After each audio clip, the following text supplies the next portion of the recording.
आपण जो बिझनेस करतो ना, त्याला आणखीन पूरक व्यवसाय कसा करता येईल आणखीन, असा बराच वेळा प्रश्न विचारतो उद्योजक आणि ह्याच्यामध्ये 3 मेजर क्रायटेरिया आहेत. हे बघणं अत्यंत गरजेचं आहे.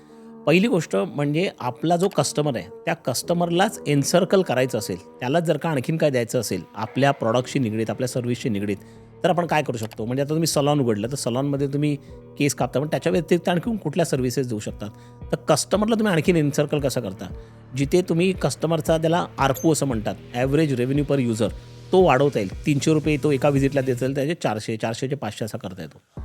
दुसरी गोष्ट म्हणजे तुमचं जे प्रॉडक्ट आहे, त्या प्रॉडक्टचं आणखीन काय एक्सटेन्शन तुम्ही करू शकता. त्या प्रॉडक्टला आणखीन जोड काय आहे? म्हणजे तुम्ही जर का एखादं प्रॉडक्ट विकत असाल, त्याची AMC तुम्ही देऊ शकता का?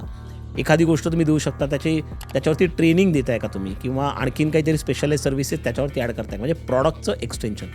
आणि तिसरी महत्त्वाची गोष्ट म्हणजे तुमचे जे काही असेट्स आहेत, तुमचं दुकान असेल, तुमचे मशीन्स असतील, तुमचं सॉफ्टवेअर असेल, तर त्यालाच आणखीन लिव्हरेज करून तुम्ही आणखीन काहीतरी उभं करू शकता का? म्हणजे तिन्ही याच्यामध्ये बघितलंस ना, तर आपल्याला कॉस्ट कमी ठेवून कस्टमरला जास्त व्हॅल्यू कशी देता येईल आणि त्याच्यातनं आपल्या एक्झिस्टिंग प्रॉडक्टवरती जर का X% प्रॉफिट असेल, आपल्या 10% मध्ये असतील, तर या ॲड ऑन सर्व्हिसमुळे ते 10%, 12%ला, 15%ला असे जात आहेत का, ते बघणं अत्यंत गरजेचं आहे. ते केलं तर त्याला पॉझिटिव्ह इम्पॅक्ट ॲडिशनल बिझनेसेस असं म्हणतात. ते जर का होत नसेल, म्हणजे तुम्ही होम डिलिव्हरी दिलीत, तर तुम्हाला एक्स्ट्रा कस्टमर व्हॅल्यू देतोय का? मग then it is positively adding. पण जर का तुम्ही ट्रेनिंग करून तुम्हाला त्यातनं रिसोर्सेस जास्त, पण त्यातनं पैसे काही जास्त ॲडिशनल कस्टमर देत नाही, त्याला नको असेल, तर मग दॅट इज ॲडिंग निगेटिव्हली. तर अशा प्रकारे जर का तुम्ही विचार केला, तर कस्टमर, तुमचं प्रॉडक्ट किंवा सर्व्हिस आणि तुमची इन्व्हेस्टमेंट, असेट्स जे काय आहेत, त्या तिघांनाही लिव्हरेज करून कसा ॲडिशनल बिझनेस काढायचा, हा विचार करणं गरजेचं आहे.